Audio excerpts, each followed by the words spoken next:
Hey, it's Jay from Bugspray with my tip of the day. In this video, I'm going to discuss what you can expect regarding the residual of our products. This discussion will be limited to our products which last at least a few days or longer after being applied inside or outside the home. For this reason, we're not going to talk about organic products such as insecticidal soap or natural pyrethrins, which by design break down within a day or less. These products are safe enough for use on fruits and vegetables and have no lasting residual, but this is very much by design. So to be clear, the word residual for this discussion is the length of time an active ingredient being applied in or around your home will be strong enough to impact target pests. In general, there are three factors which affect how long a product may provide significant residual. These factors include the local environment, the formulation being used, and the surfaces being treated. To start, let's talk about the environment. In general, all outside applications of any product will break down sooner compared to inside applications. This is due to the rain, but most likely the sun. As discussed in an earlier video, sunlight or UV light breaks down all of our products. Again, this is very much by design, with the main goal being no persistent pesticides available to contaminate off-target areas like bodies of water.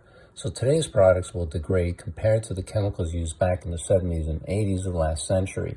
Many of those actors were very persistent and ended up in areas they should not be, like well water. Today's products for home pest control don't have these inherent risks, and one of the main reasons why you'll need to apply more when spraying and renew applications more frequently.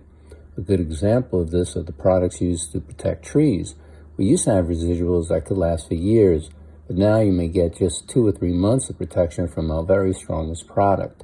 Now, inside the home, there is no rain or direct sunlight, so treatments can last longer. A good comparison would be using Bithor inside on your baseboards versus Bithor applied to plants or brick siding. In the home, the Bithor could last 1 or 2 months, but outside, maybe just 2 or 3 weeks. The same applies across the board, meaning everything breaks down faster, and this includes termite treatments, where chemical is applied to trenches and gets covered so it's effectively on the ground.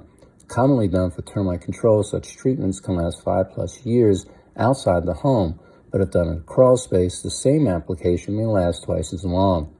The second factor is the formulation, and for this discussion, we'll limit them to an EC, emulsifiable concentrate, SCs, suspended concentrates, and WPs, wettable powders.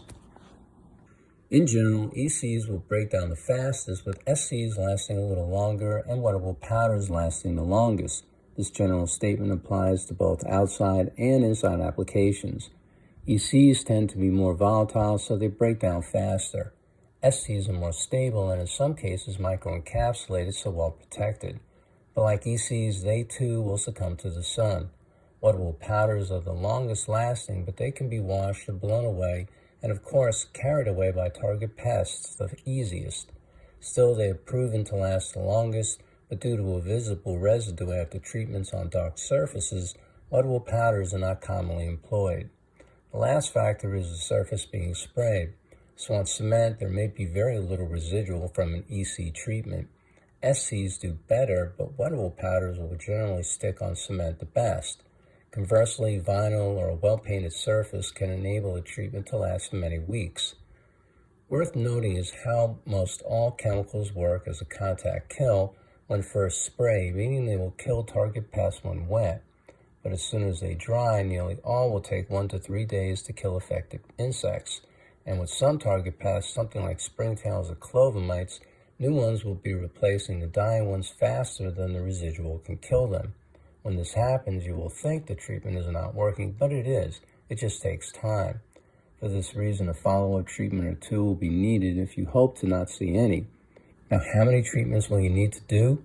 No one can say, but at some point, you'll effectively get ahead of the emerging population and no longer see any.